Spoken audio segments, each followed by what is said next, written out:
Outrage as El-Rufai'S son threatens to gang rape Twitter user's mother. In an escalation on social media, Brooklyn, a Nigerian governor's son, publicly threatened to gang rape a senior citizen on Sunday. Bello El-Rufai, one of the sons of the Kaduna governor, issued the threat in a private message to a Twitter user following arguments about politics. "Tell your mother I'm passing her to my friends tonight," Mr. El-Rufai said to his detractor, before adding an ethnic diatribe, "No Igbo sound, please." The message, which went out at 10:21 a.m. on Sunday, quickly became the basis for prolonged outrage after it was made public by its recipients about an hour later.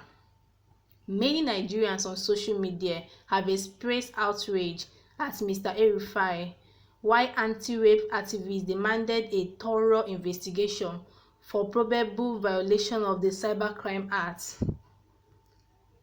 Mr. El-Rufai, however, dismissed calls, including from ex-minister Obi Ezekwesili, for him to apologize throughout Sunday, claiming without evidence that he was returning an insult earlier lobbed at his father. His defiance continued even as his mother, Hadiza El-Rufai, was being prodded to denounce her son's call to violence. The confrontation ensued after a Twitter user criticized a tweet posted the previous night by Mr. El-Rufai as hypocritical. "This is nothing as radioactive as an incompetent leader during a time of crisis," Mr. El-Rufai tweeted after 8 p.m. on Saturday. The United States of America is a case in point, a few states in Nigeria too. This prompted as Tenor Z to wonder what Mr. El-Rufai thought about President Muhammadu Buhari, who has been criticized as an absentee leader for his past public appearances. "How about the absentee president in Nigeria?" Tenor Z wrote. In response, Mr. El-Rufai said he was sure that Tenor Z would be from the southeast and his state governor would be grossly incompetent. Again, Tenor Z responded saying, "I don't shield anyone who is inept. I can't say the same about you. You are daddy's boy, and of course nobody attacks the finger that feeds them. Buhari's ineptitude is mind-blowing. Yes, I said it, and you're not going to make me disappear."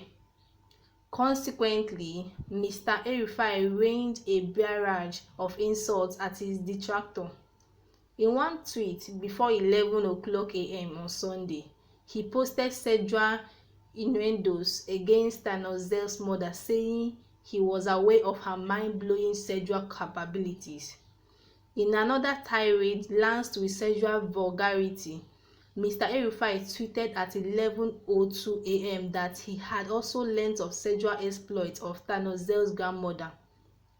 Following the attacks, Tenor Z reported he stopped replying Mr. El-Rufai and there was no evidence that he returned the offensive attack. About an hour after the public disagreement ended, Tenor Z posted a screenshot that contained the threat which Mr. El-Rufai sent to him as a private message. On Mr. El-Rufai's note, he said, "This was what Mr. El-Rufai's son sent before blocking me. I'm not even Igbo, and none of what he said got to me. He can't call Buhari out for his ineptitude, yet he's calling Trump's name. Did he vote Trump?" The threat, in which Mr. El-Rufai disclosed intention to subject Tenor's mother to sexual violence, carried a timestamp of 10:21 a.m., indicating that it was sent as a public attack were ongoing. Citing potential threats to his safety and advice of his lawyer, Tenor Z declined to be identified by the newsmen for this story. However, he dismissed Mr. El-Rufai's assumption of his ethnic identity. "I'm not Igbo," he said, "I'm from Cross River." Mr. El-Rufai, who works as a legislative aide to Kaduna Senator Obasani, declined request asking whether he would like to clarify his controversial social media statement on Sunday. Mr. Sani also declined comments about whether or not he was aware of the statement of his employee. Although Mrs. El-Rufai, 59-year-old, said she would not condone sexual violence against women, she declined to categorically denounce her son's vulgar statement, brushing aside a barrage of social media admonition for her to do so. The point I try to make is for people not to. Why should they? Responding to insult on Twitter is fair. I stand by that. I had not gone through the tweet because it's really none of my business, so didn't know the details. He is an adult, not a child after all, Hadiza El-Rufai said. In fact, she deemed all the vile statements credited to her son as fair when directed towards those who had insulted them. All you people talking about Mr. El-Rufai, don't talk to me. Sow the wind, reap the whirlwind. All is fair in love and war. My belief: respect everyone, but take no shit from anyone. I didn't see any threat of rape. I would not condone that, Hadiza El-Rufai also wrote. The El-Rufai'S, a major dynasty in contemporary Kaduna politics, have regularly come under social media attacks ranging from sensible to downfall banal. The mysterious disappearance of Abubakar Idris, whose fate remained unknown for more than 8 months later, has frequently pitied the crisis against the El-Rufai'S. Mr. El-Rufai, 32 years old, suggested on Sunday that Tenozel's line that he did not want to disappear was a subtle allusion to his father's purported involvement in the political activist's disappearance, but Tenozel did not admit this. Critics said even if his assumptions were correct, it did not justify his violence springing from the critic's mother. By Sunday night, supporters of Mr. El-Rufai started circulating the screenshot of a tweet that claimed vile statements against his father, claiming it was the tweet that triggered the threat to gang rape, but the tweet was not from Tenozel's handle. Anti-rape campaigners took strong exception to Mr. El-Rufai's comments, with some saying they were not even enraged when he dug his heels in.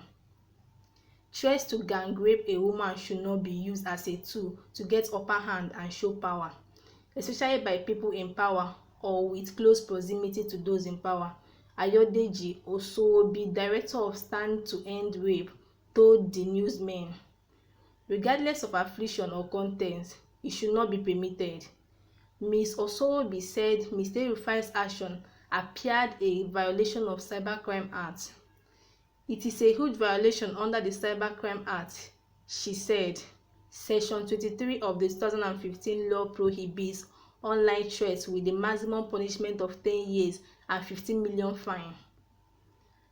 Bello El-Rufai should be thoroughly prosecuted if Nigeria is serious about stemming the tide of gender-based violence, Ugo Ikako, an anti-rape activist in Lagos, told the newsman. He should be penalized to serve as a much-needed deterrent against unending attacks on our women. Mr. Ikako said men, especially those from privileged backgrounds, should be sensitive to the protection of women. They should know they are there to protect women and children against violence so that they can set a lasting example, not to continue the cycle of violence that has kept us underdeveloped for decades, he said. Other activists said the statement by Mr. El-Rufai underscored an entrenched culture of women victimization in Nigeria. Like in armed conflict, women are always the target in a verbal conflict, and it always has to do with afflicting sexual violence on them.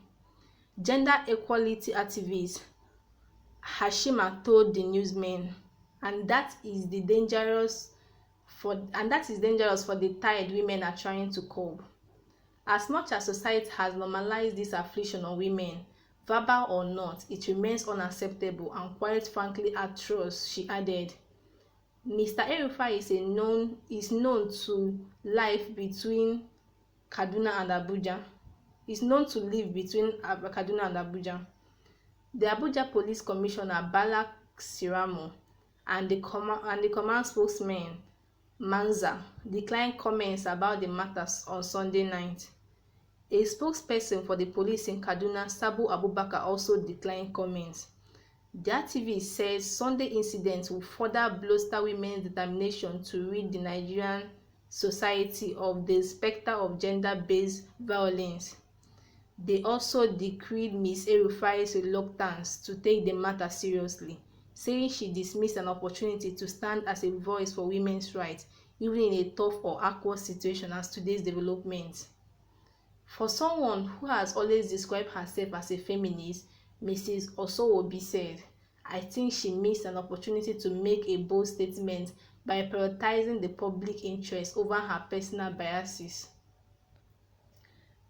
On the other note, Ezekwesili berates El-Rufai's sons over rape threats tribalism.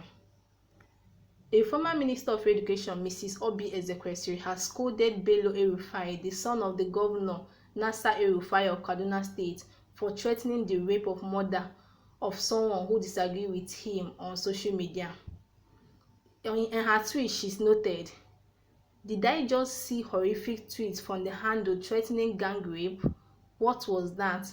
Why the ethnic butchery towards Igbo? What is that, Bello? Too tragic. You need to not just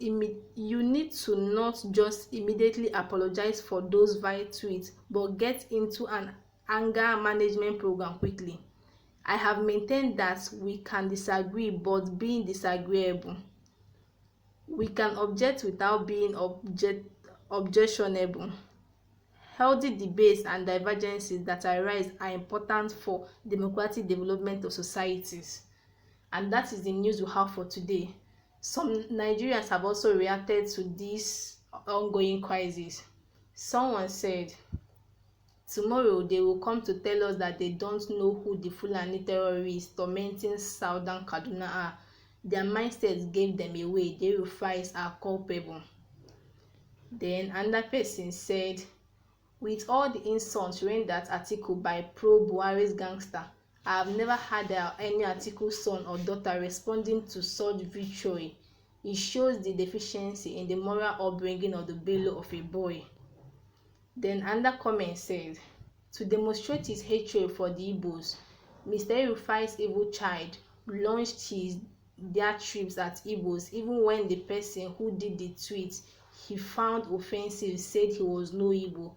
They will tell you the extent of hatred of the El-Rufai's for the Igbo." And the last comment I have here said, "He is immature and has nothing to show for himself beside the corrupt father's last name. That is not an insult but a fact. That is not an insult but a fact. I haven't forgotten when he allocated land in Abuja to his kids. So being a child with no achievements beyond his name, of course he will resort to crass insults." Guys, you could as well drop your comments and your thoughts about this case on the comment section. Do well to subscribe to this channel and do not forget to turn on your notification bell icon to get notified whenever we make a new upload. Thank you.